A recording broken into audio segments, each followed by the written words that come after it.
Jean-Paul Delevoye, il y a quelques jours à Matignon, dans son nouveau costume de ministre des Retraites.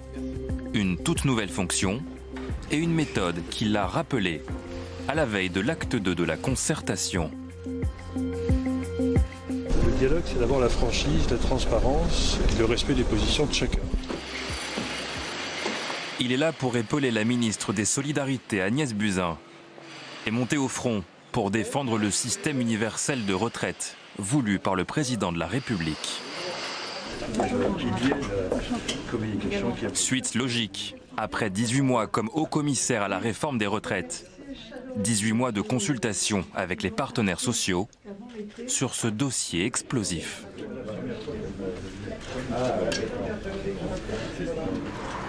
Jean-Paul Delevoye est élu par 170 voix. Dans sa carrière, Jean-Paul Delevoye en a monté des marches politiques. Président du Conseil économique, social et environnemental dans les années 2010, Jean-Paul Delevoye a commencé comme élu du Pas-de-Calais, maire de Bapaume, qu'il a tenu pendant une trentaine d'années.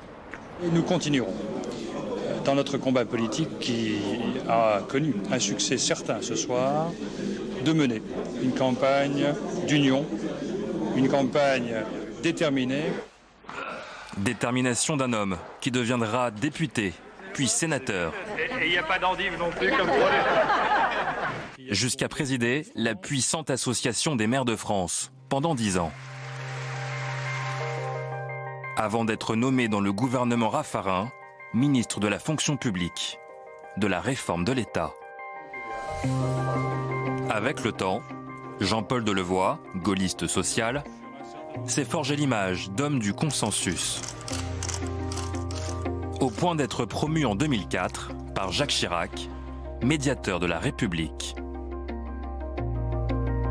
Je ne suis pas là ni pour accuser l'administration, ni pour défendre systématiquement l'administré, mais pour essayer de trouver le chemin du juste.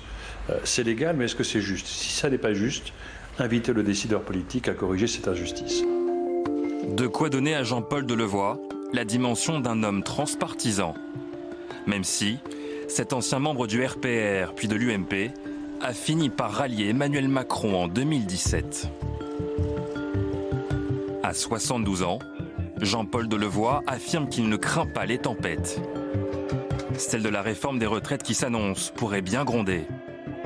Qualifié au gouvernement de formidable manœuvrier, le capitaine Delevoye tiendra-t-il bon à la barre ?